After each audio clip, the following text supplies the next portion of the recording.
So I want to throw my hat in the ring. I have some Better Call Saul predictions. We only have one episode left. It is Saturday afternoon, and I just want to get a video out so that way I can have my predictions out and in the world. I have to be honest with you. My first prediction for Carol Burnett was that she was going to play an older version of Kim. That we were going to do some flash forward, some 40 years, 50 years in the future, and that was going to be the whole thing. That was going to be her character. She had gone undercover, changed her name to Marion, and it turns out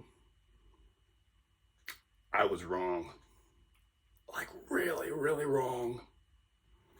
But I still think I might be somewhat in the same ballpark. Let me explain. So the one thing that I can tell you for sure that I believe 100% in my heart is that Marion is not what she seems. We are getting a view of Marion that is the same view that everyone else in universe had of Walter White. She is putting on a front, she is putting on an air, she is not completely upfront here. We know this for a few reasons. One, the first few interactions that we actually get of her are this sort of smart mouth, snarky, not rude, but certainly not pleasant individual. Can I give you a hand? If I needed a hand, I'd ask for it. Thank you very much.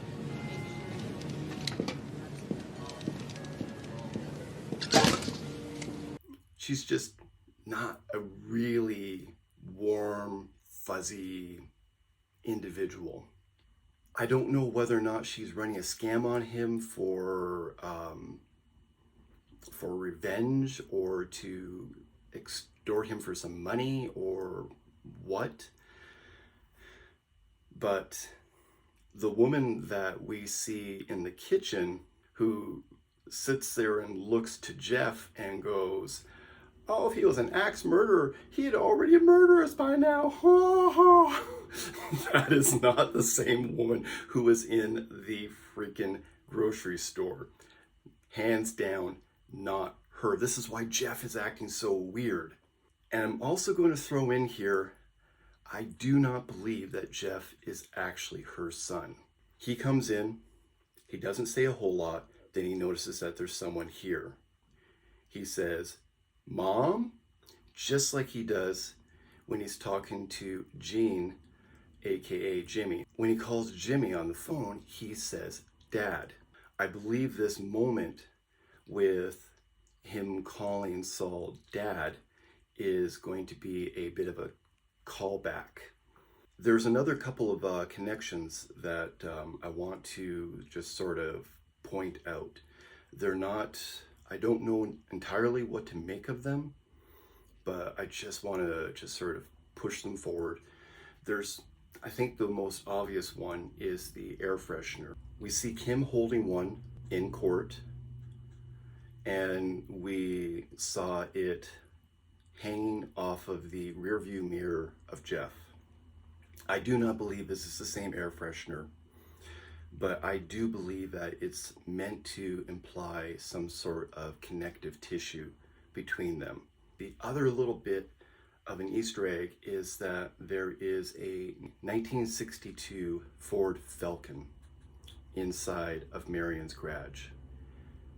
We see that same car over at the mechanic shop in Mexico when Nacho is cleaning himself off from the oil. I personally think, and I'm not quite as sure about this one as I am about the fact that there's something up with Marion. But I think that maybe someone drove the car up maybe it was Nacho. Maybe we're going to see Nacho having taken the car. I, I don't know, but there's some kind of connective tissue. If you go back to Nippy and you watch those opening scenes with Jean and Jeff and Marion, you can totally spot Marion prompting Jeff and coaching him, giving him the hairy eyeball, if you will, without quite giving him the hairy eyeball. Jeff doesn't know how to react because this is not the Marion he knows. Honestly, I mean, really, the Marion that was in the supermarket is not going to be charmed by a guy like Jimmy. Him doing the whole folksy, oh, let's get something out of the oven kind of sort of charmy kind of thing isn't going to work on her, but she's letting it because she's up to something. The second time that they're kind of in the kitchen and he starts pouring drinks, and then he goes out with Jeff to the garage, and there's this moment where she's like sitting there and she looks up and you can see the facade drop and you can see her look down and she's contemplating. She's thinking about what her next move is. Jimmy threw a monkey wrench, I think, into the whole scenario by coming to them. And she's now having to sort of rethink her strategy.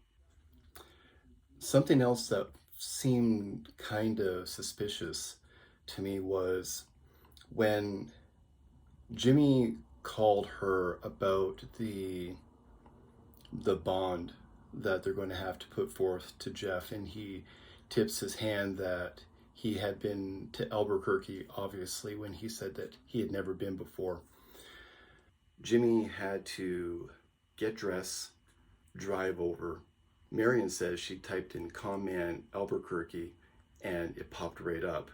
She was on that computer way too long. She wanted to get caught. A callback, if you will, to when Chuck wanted to get caught, wanted his recording, not recording, it was a real recording, wanted his recording of Jimmy to sort of slip out. That moment when he comes in and he sees it, she doesn't close it down, she doesn't shut it off, she doesn't do anything. She wants him to find out. She's trying to put him on the run, put him back on the offensive so she can make her next move. And I don't know what it is, but there's more to Marion than what she seems. Okay. Who is she? I said that at the beginning I had thought that she was going to play an older version of Kim. This was based heavily just upon the sort of family resemblance that Ray Seahorn and Carol Burnett have. They're not related that I know of. Second.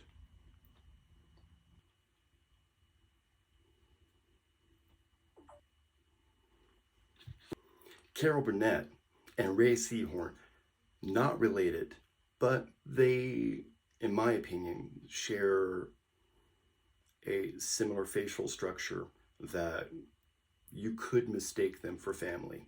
Found out in Nippy that Carol Burnett was not an older version of Kim. Wrong.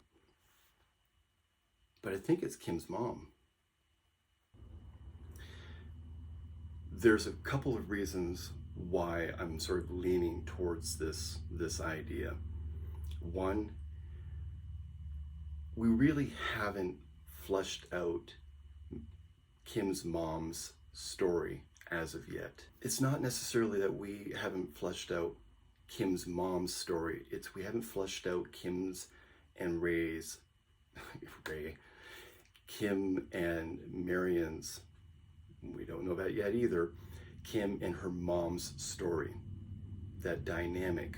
Two, the air freshener is a really, really subtle tie that makes me kind of just want to put her and Kim together, because there's Jeff in the middle, and I ain't got much more than that. There's an air freshener. There's an air freshener. Kim has one. Jeff has one. Jeff's connected to Marion. 1, 2, 3. Bam. It's nothing, but it's there in the back of my head. The fact that we haven't heard Kim's moms, that's a really hard thing for me to say. We haven't heard her first name.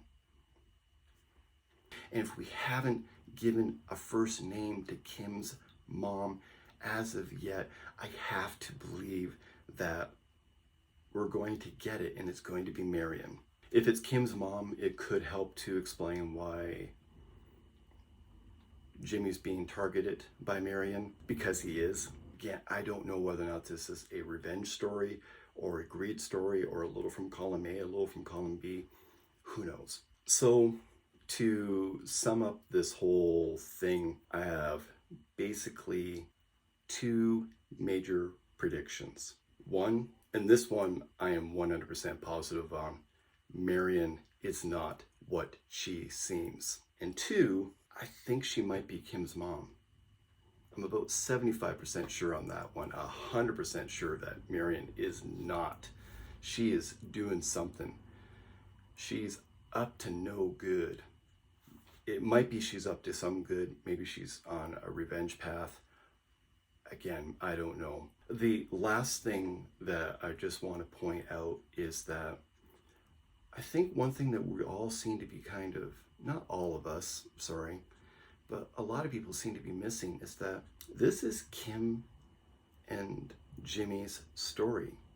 They have to resolve their issues. They have to put this stuff together. There has to be a conclusion, and we haven't had it yet. Are we going to see Jimmy and Kim get back together? Maybe not, but we are going to see some kind of resolution to their relationship. After all that time, maybe we'll finally get a happy ending. Anyways, looking forward to seeing the final episode. You can hit the subscribe button if you want. You can hit the like button if you like. Thanks for watching the video. Leave your comments down below. I really want to hear what you have to say. And take care.